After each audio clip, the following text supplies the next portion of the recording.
cambiar el rumbo de la ciencia y la tecnología. ¿Por qué vamos a ver el tema internacional? Bueno, el tema internacional, como todos sabemos, influye mucho en lo nacional. Y más ahorita que estamos como en un proceso después de la crisis financiera mundial que hubo tan grave, ¿no? ¿Qué pasó en la crisis mundial? ¿Qué pasó? ¿En qué etapa estamos después de la crisis mundial? Estamos en una etapa en donde el capitalismo se está acomodando. ¿Qué significa eso? Cuando ustedes escuchen que el capitalismo se está acomodando es porque el capitalismo ha destruido producción y ha destruido clase, ha destruido mano de obra en todo el mundo. Entonces les quiero dar este dato. En el mundo hay cerca de 210 millones de desempleados. O sea, después de que hubo la crisis financiera, se acomoda el sistema del capitalismo, hay mucha producción, le toca destruir producción, destruye mano de obra. Entonces, hay 210 millones de desempleados en el mundo, gente que no está trabajando. Y hay 520 millones de trabajadores en el mundo que viven con menos de $1. De $1. Entonces, clase, mano de obra destruida, desempleado mundial. Hay un fenómeno de desempleo mundial. Eso después de que ocurre la crisis del capitalismo. ¿Qué nos dice el Banco Mundial sobre eso? El Banco Mundial nos dice que a finales del año pasado el crecimiento económico y el volumen del comercio en el planeta se reducirá al mismo tamaño de las épocas de la Segunda Guerra Mundial. O sea, va a ser tanta la destrucción de economía, de comercio, de clase obrera, de producción, de máquinas, que vamos a llegar al mismo tamaño después de la época de la Segunda Guerra Mundial. Eso claro está que afecta a la ciencia y la tecnología. Eso afecta incluso toda la vida de nosotros, pero en este caso vamos a mirar cómo afecta a la ciencia y la tecnología. Entonces, claro, se reúnen los países industrializados en el G20 después de que ocurre el primer colapso en el año 1999. ¿Y ellos qué nos cuentan? ¿Qué nos dicen? ¿Ellos cómo están viendo la cosa? Ellos nos dicen, después de destruir la clase obrera y después de destruir la industria, entonces ellos dicen que la ciencia y la tecnología puede ser un escape o puede ser una forma para ellos volver a recuperar el estatus o el lugar de la economía en el que ellos estaban. Entonces, ¿qué nos dice ellos?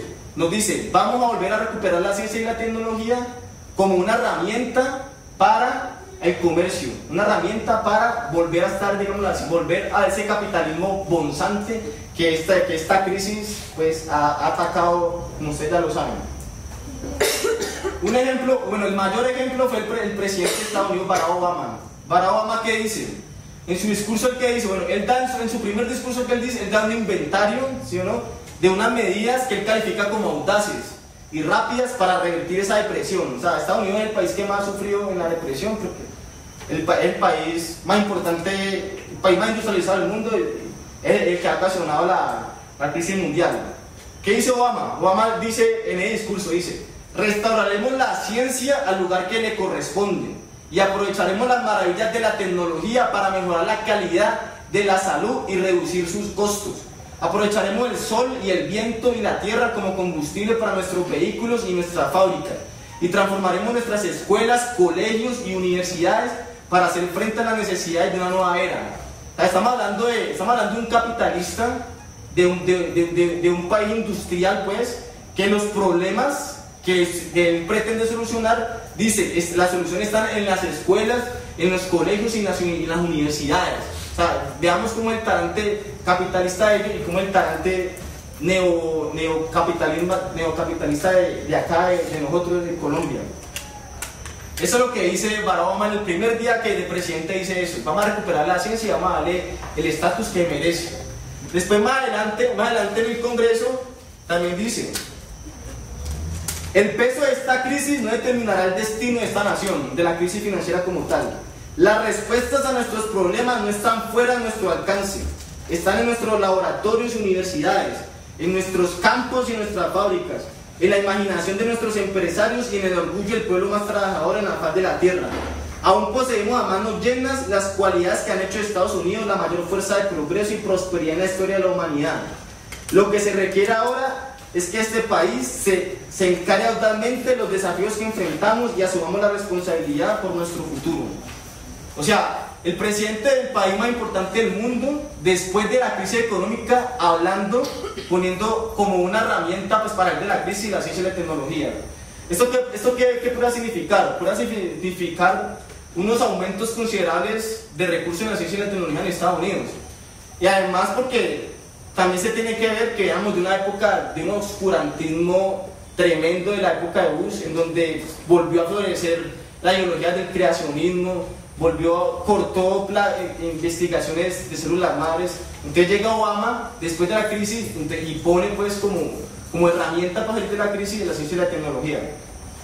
Entonces, después de que él hace esto, después de que pasa, digámoslo así, de la retórica a la práctica, entonces ¿qué es lo que hace? Recluta científicos y los pone en cargos de dirección del Estado, en cargos importantes que direccionan la ciencia en Estados Unidos. Entre ellos está Steven Chu. ¿Steven Chu quién es? Steven Chu fue premio Nobel en Física en 1997 y lo pone como director del Departamento de Recursos Energéticos. Después busca a Eric Lander. ¿Eric Lander quién fue? Eric Lander fue uno de los fundadores del Instituto de Massachusetts, del Instituto de Tecnología MIT, y también lo pone como vicerrector del Consejo Presidencial de Asesores de Ciencia y Tecnología. Allá hay cualquier cantidad de órganos en ciencia y tecnología. Hay Departamento de Recursos Energéticos, hay Consejo Presidencial de Asesores de Ciencia y Tecnología. Luego busca a John Holdren. John Holdren, ¿quién fue? John Holdren también fue premio Nobel de Medicina en 1989 y lo pone como director de la oficina de la Casa Blanca para la política científica y tecnológica, un asesor de Obama, pues. Te recluta científicos para eso, para pasar, digámoslo así. Eso es importante que lo tengamos en cuenta. Claro, entonces salen los republicanos y los republicanos les dicen, la principal crítica de los republicanos es que les dicen, no, ¿usted por qué no contrata a tecnócratas? ¿Por qué contrata a esa gente que no sabe nada? Entonces Obama les responde, desde el aterrizaje en la luna hasta la secuencia del genoma humano o la invención del internet, Estados Unidos ha sido el primero en cruzar nuevas fronteras, porque tuvimos líderes que allanaron el camino, líderes que no solamente invirtieron en nuestros científicos, sino que también respetaron la integridad del proceso científico. O sea, ahí les manda pues un sablazo, porque en la época de Bush, como todos sabemos, pues, si algo afectó buena ciencia fue todo el proceso científico. Lo afectó tanto pues que le recortó recursos a las células madres, primando pues su ideología política o su ideología de creacionismo, etcétera, etcétera. Entonces, eso fue.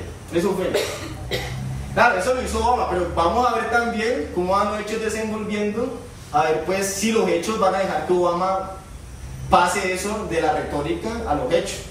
En estos días me encontré pues que salió el presidente de la NASA contándole al mundo pues que un posible recorte de presupuesto a la NASA. O sea, Obama puede decir lo que quiera, pero los hechos son los hechos. O sea, en eso salió la NASA, el director diciéndole al mundo pues que podría haber un recorte de la NASA, del presupuesto de la NASA. Claro, estamos en crisis mundial y hay prioridades. Me imagino que la ciencia no es una de ellas, de esas prioridades en ninguna parte. Pero en los países capitalistas, aún después de la crisis, es prioridad la ciencia y la tecnología como herramienta pues, para tratar de volver a recuperar su estatus, su capitalismo bonzante. Ahora bien, entonces, como una primera conclusión hasta ahí, o sea, en tiempos de crisis económicas, son los estados como tales los principales financiadores de la actividad científica. O sea, si antes de una crisis, donde la empresa es boyante, donde las empresas pueden invertir en ciencias, era el Estado el principal aportante de la ciencia, ¿cómo será ahorita después de la crisis? Entonces son los estados que tienen que salvar los sistemas de ciencia y tecnología de los países industrializados. Si salva los bancos, si salva el sistema financiero, también el Estado es el que tiene que salvar la ciencia y la tecnología, para que tengan esto en cuenta como tal.